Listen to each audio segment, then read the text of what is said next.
Hey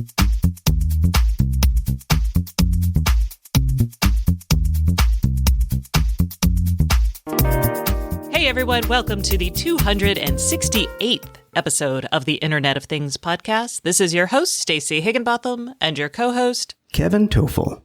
And we have a stupendous show for you today. We're going to be talking about Wink's subscription, and then its still later subscription, and we're also going to be talking about the new Nest Aware subscriptions. It's just a subscription kind of show. We've got lots of little news from companies such as Google, Sidewalk shutting down, Google putting out a new skill. We've got news from Wise. We've got some news from Point Central. We've got some updates from Beta about their open stores in Texas. And I'm going to be talking about the new August lock that's out in the market. Plus, this week, our guest is Jason Johnson, who is co-founder of August Home. And we're not actually talking about the new lock. We're talking about how he set up his home, which I thought you guys might find really interesting. And we'll also hear from Fairy, one of our sponsors. They're a platform for IoT. So let's just kick this off with a message from another one of our sponsors. This week's sponsor is Edge Impulse. New machine learning technology called TinyML and today's efficient 32-bit microcontrollers and CPUs are enabling real-time sensor and data insights. You can make use of 99% of sensor data that's discarded today, right on the edge.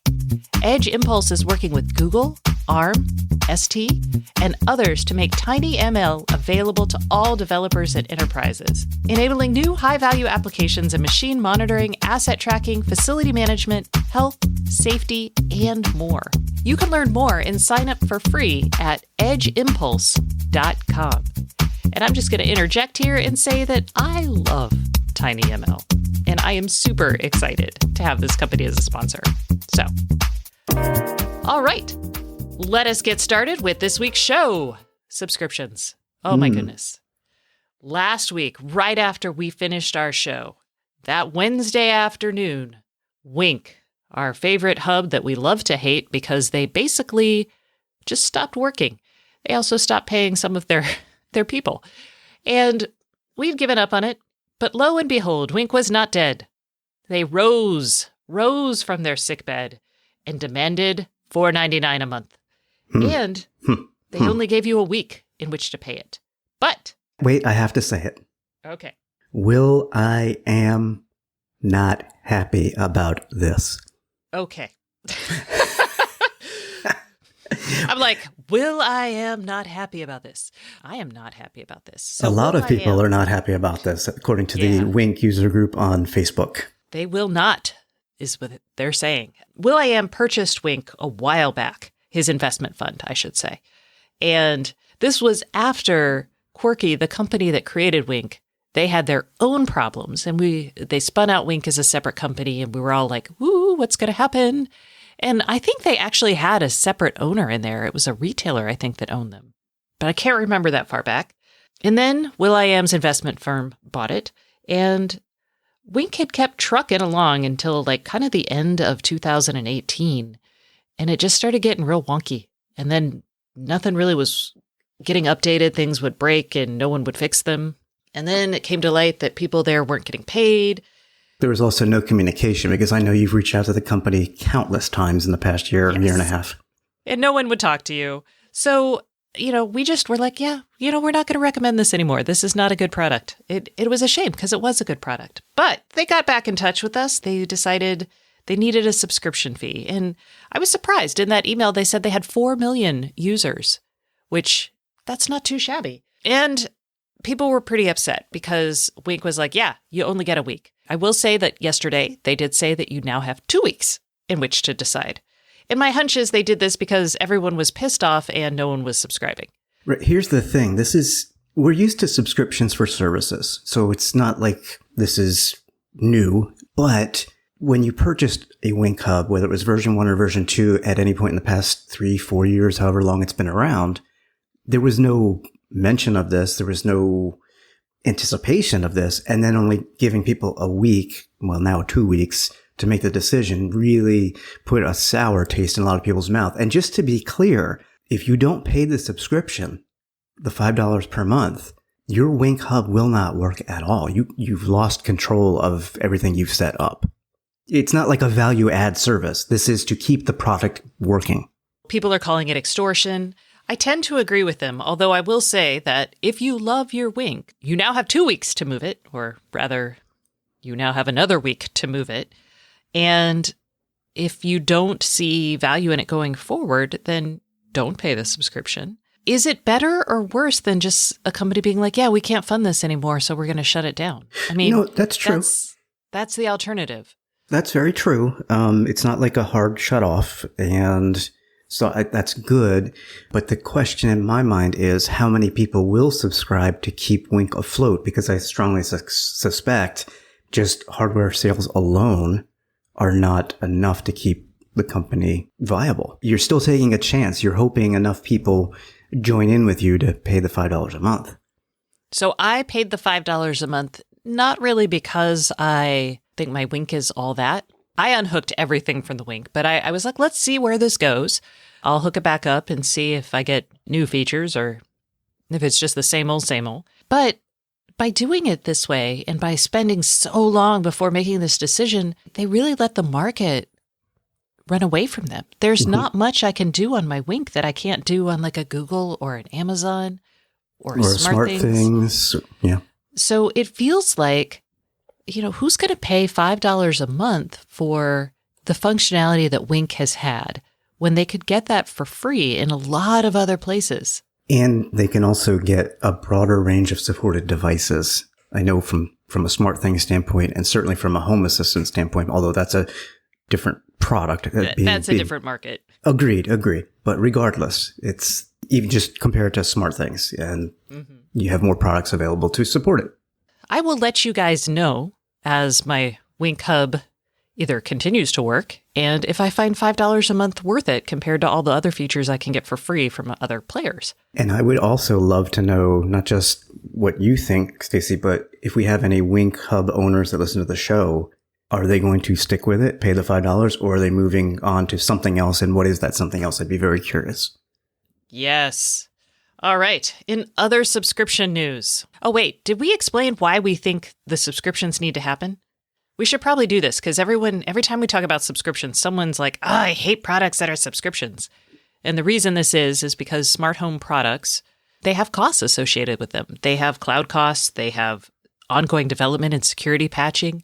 And it can be very hard to estimate that going forward, which is why we, A, call for people to set expiration dates for their devices so they're not stuck supporting something for 12 years if they don't want to. And B, think that you should probably consider subscription models in your business or really think hard about how that's going to work.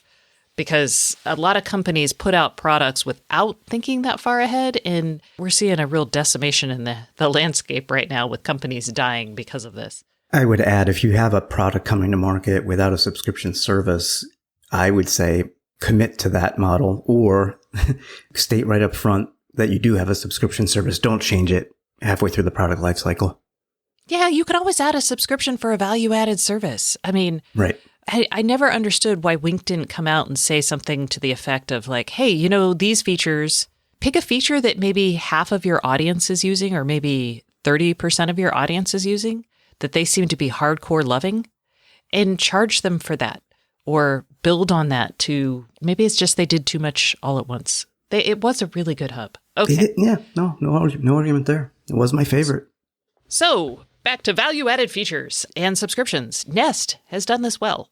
They launched their products, and when they started launching their video cameras, video is notoriously expensive on the cloud backend. They were like, hey, if you want to keep this for longer than a certain period of time, you're going to have to pay for it. And many people did.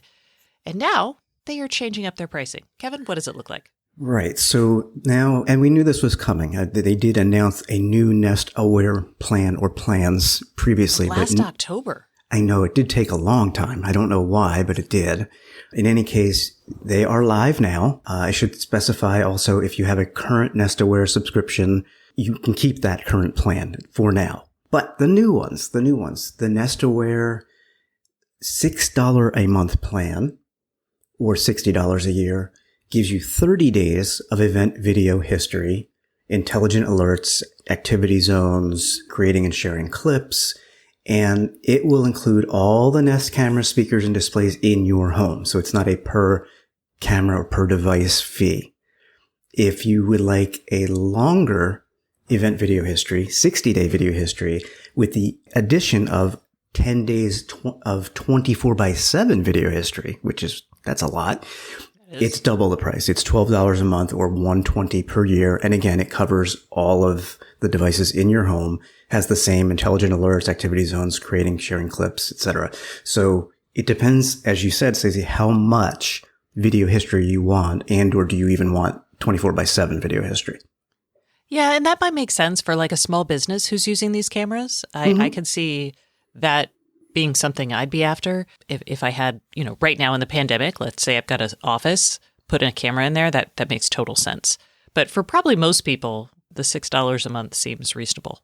I would think so. And to be honest, even though I have a Nest Hello doorbell, and that's the only Nest camera that I have, I am not going to change my subscription. I actually have the free service right now where I get 5 days worth of video history.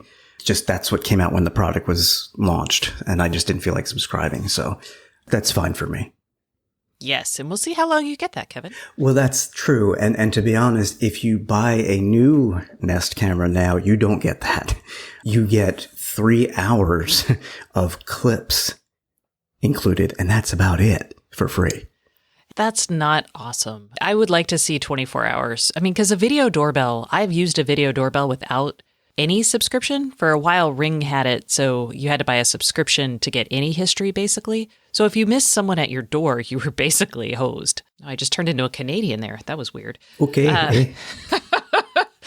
But I didn't see the value in having a doorbell like that. Now, we'll talk about doorbells later on when we answer questions, so we'll get back to this meaty and exciting topic. But that's the new Nest Aware subscription.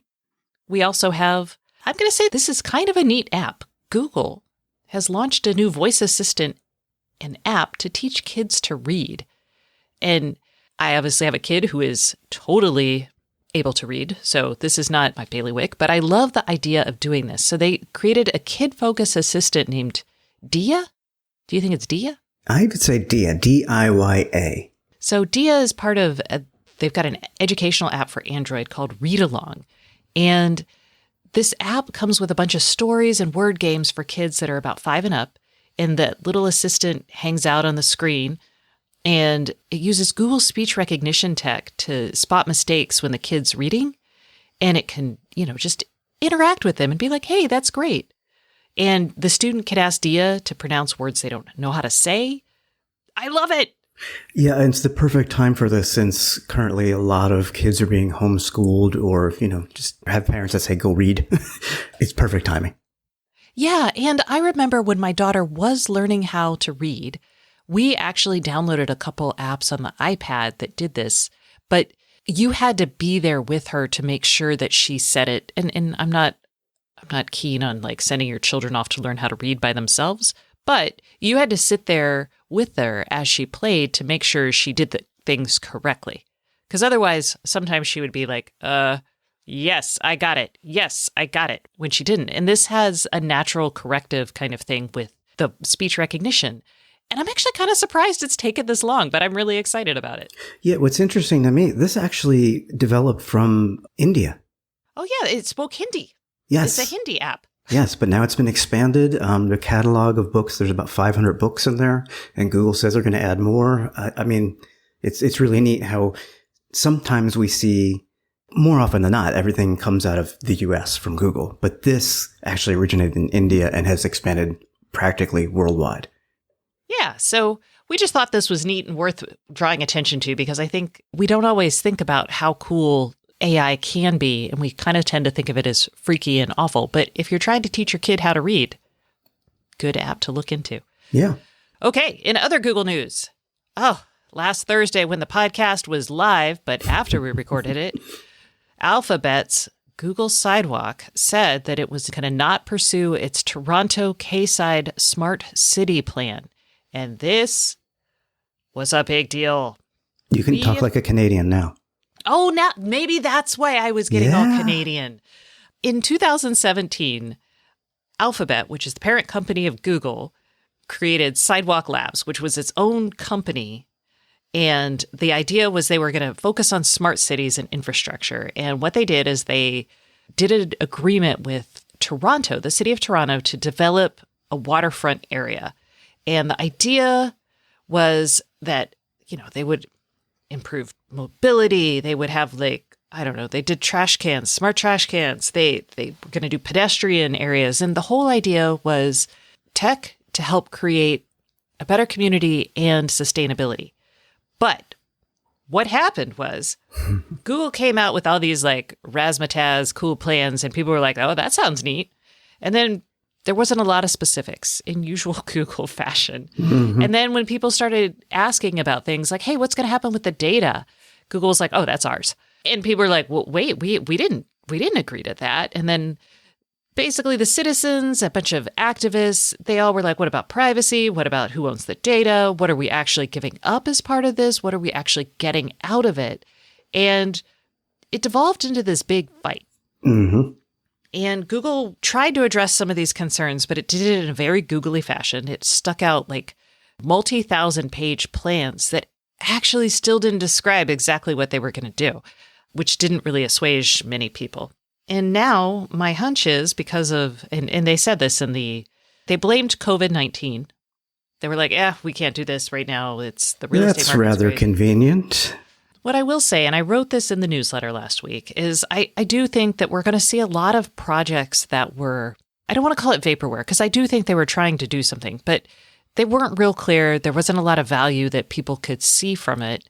I think COVID-19 is going to really start separating the value add, the true value add IoT projects from those that are just kind of fun.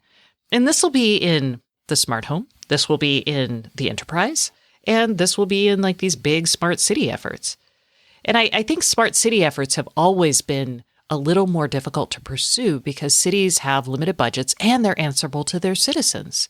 And so when you launch a digital transformation of your city, you really have to sell on what you can actually deliver. You need buy-in from the public. It's interesting, and I didn't know this until I went back to the original press release back in 2017.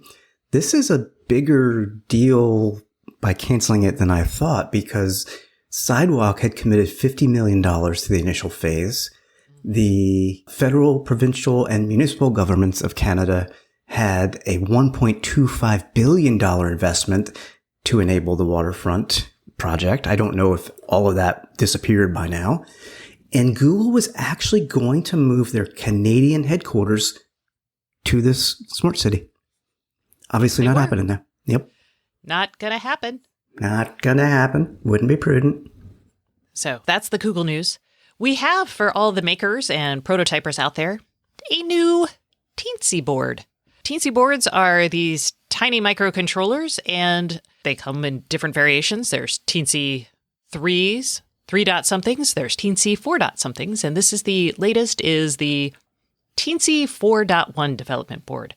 And the biggest change here is it has 10 to 100 megabit Ethernet, which is pretty darn fast. Yeah, these, I believe, are Arduino capable, or compatible. So this would basically add some fast wired Ethernet to your Arduino project. Yes. So, and it's got more pins. If you're into that sort of thing, it's got 55 pins. More pins are good.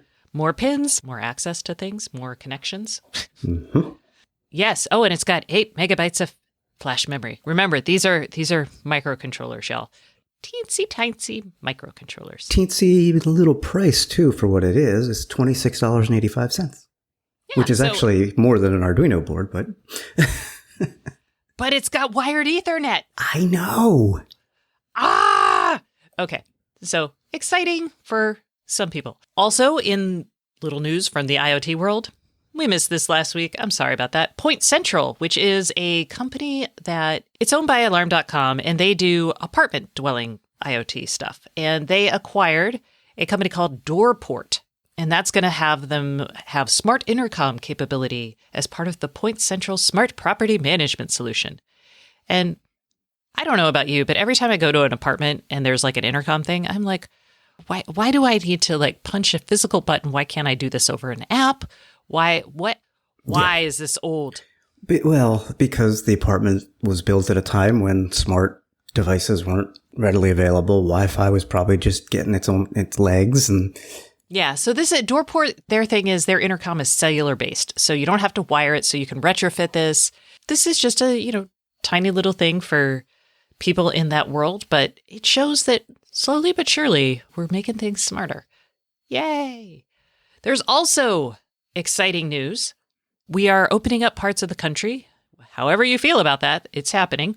So Vibhu Norby, who is the CEO of Beta, the store, we've had him on the show a couple times. It's a store that you can go and play with all kinds of gadgets.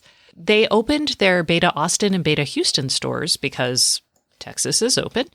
And he posted some really cool numbers on Twitter about how many people showed up. So he said that during the work week, only 38 visitors went to the Austin store. That's off by more than 95%. He also said that weekend traffic doubled from the week prior, but it's still down by 90%. And this is what really got to me. Here's the biggie. Yep. The conversion rate on these people. So that means people who came in, did they buy something?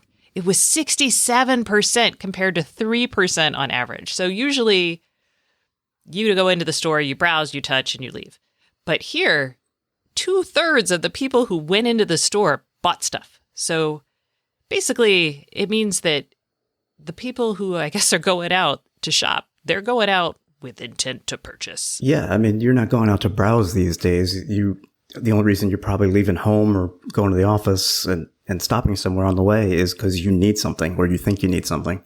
And that's great. Yeah, so I was like, that's Austin, my former hometown. In Houston, where the store is in a mall, the Beta Austin is also in a mall, but it's an open-air Simon property, so you can park right in front of the store and get your stuff. So there, the conversion rate was only 14%. So I wonder if, like, people in Houston, it's also, I shouldn't say that Houston is a more conservative area. It's a larger area, which means there are more people who are probably conservative. So there were 138 people during the work week. It was still off by, there it was only 90%. And then the conversion rate there was so much lower. That sort of makes sense to me because the Houston store is in an enclosed mall, correct? Yes. So people who are going to the mall to get whatever they need or want with intention, they're going to get something else and they happen to walk in the Beta store, fine, but they're not going there for the Beta store. Yeah. So in that is true. So I just thought those were really interesting, and people were apparently buying last mile delivery vehicles, drones, and kitchen stuff. So that's what we know. Okay. And now let's talk about the new August lock. Which you have installed on your rental house. I guess that long pause of Stacy going, let's talk about that, Kevin, because Kevin normally does our reviews, but you're right. I did this one. Yeah, because Kevin has a smart lock and didn't have a deadbolt to attach the new August lock to. Yes. Okay. So August lock, people in the lock industry get real snippy about this. Whenever I say August lock, they're like, it's a deadbolt turner. To which I'm like, all right, fine. That's the fair. August lock does not replace your deadbolt. The August lock sits on top of your existing, pull out the plate on the inside of your door and you hook your deadbolt to a little turner, basically, and then you hook the August lock over that, and then it turns your deadbolt for you. And this is really interesting for people who rent, because in rental units, you have to keep your old keys. This allows you to keep your old keys. It's an easier install for people who are intimidated by taking out a lock, which, by the way, don't be intimidated by taking out a lock. It's easy. It's super easy. The instructions are easy. The biggest challenge you're going to have with a lock is if you end up with like a weird depth. Basically, your door thickness or is a little offset. off. Yeah. Mm-hmm. And the worst thing that's going to happen is you're going to try to put it on. It's not going to work. And you're going to spend another 7 minutes putting your old lock back on while you try to figure this out. My daughter, when she was like 11 or 10, changed our lock.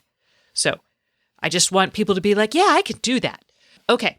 So the August lock is $249.99. It is a Wi-Fi lock, so it is their first Wi-Fi lock, and this is the smallest August lock out there.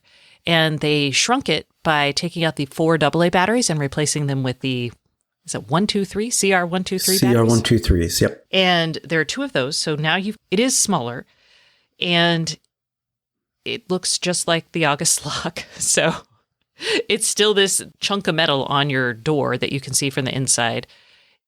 It's a nice lock, even though it's a deadbolt turner. It is expensive. Some people are like, yeah, I'm not going to upgrade from my existing lock because the existing August locks that aren't Wi-Fi, they are bigger, but they have a bridge that brings them from Bluetooth to Wi-Fi. And if you already have that, I wouldn't switch because, as someone pointed out in the comments, that's wired power. So you aren't going to be changing the batteries as often. Jason Johnson, who is the co-founder of August Home, he says that the battery should last between 3 and 4 months, depending on usage. I mean, it really depends because every time you engage that motor, you're sucking power. And Wi-Fi is power intensive compared to Bluetooth. And there's a Wi-Fi lock by Array, which that was actually one of the first Wi-Fi locks out on the market, and that's by Hampton. They make Brinks stuff as well. So Wi-Fi locks have been kind of a trend that are coming on, and that's because people want the ability to open their lock remotely, and Bluetooth doesn't have that ability unless you buy a bridge. So back to the August lock. It's expensive. It's pretty if you like that modern aesthetic. If you do not like the modern aesthetic, you're going to be like, what the heck is this giant blob on my door? And it's got some fun features. So it still uses Bluetooth and it auto unlocks when you get close to it. There is no keypad. So if you are wandering around without your phone or your keys, you are not going to be able to get into the door. Yeah. You're going to have to knock and someone will have to let you in. So that's something to think about for people like me who wander around without their phone. If you have your phone, though, it should read it and open your door, just like, your car. When you get near your car, your door locks pop open, usually. That's not Bluetooth, that's something else, but the idea is the same. And, the August app is a good experience. It integrates with HomeKit, it integrates with Amazon Echo and Google Assistant, and it works really well. So, if you're shopping for a lock and you don't want a keypad, I'm pro keypad, but if you don't want a keypad, this is a good option. Or if you're a renter, this is a great option if you're a renter. Yeah, because this is a lock you can take with you. You're not damaging anything on the existing door. I think it's perfect for that. I think it's probably best suited for those people. I gotta be honest, I'm not a fan of those smaller batteries and having to buy them every 4 or 5 months. I know most lock makers don't want you to use rechargeables, but I actually do. And they last me a good 6 months. Oh, that's interesting. Yeah, August does say that you shouldn't use rechargeables, but if you're using them and they're working. Well, plus they're a standard size. Not that CR123s aren't standard, but they're not as ubiquitous as a AA, AAA, etc. And AAs are what my Nest by Yale uses. Got it. Okay, so that's the August lock experience. If you have questions or anything, give us a shout. And now, we are moving into the part of the show where we answer your questions. This is the Iot Podcast Hotline, and this week it is sponsored by Schlage. The best home automation adds convenience, not hassle. With its built-in Wi-Fi, the Schlage & Co's Smart Wi-Fi Deadbolt shows just how easy secure can be. Learn more at schlage.com. All right, and this month, if you call us, you will be entered to win a Schlage lock or a helium hotspot. You will have a choice because I know that not everybody wants a LoRaWAN hotspot. Although I do. Yes, Kevin does. Kevin's like, he's calling the hotline all the time. So to call us, you will call us at 512-623-7424. And you will be entered to win either of those prizes. This week's question is from 2 people. We have 2 people who are asking, basically, they're building new houses and they want to know what we think. So we're going to hear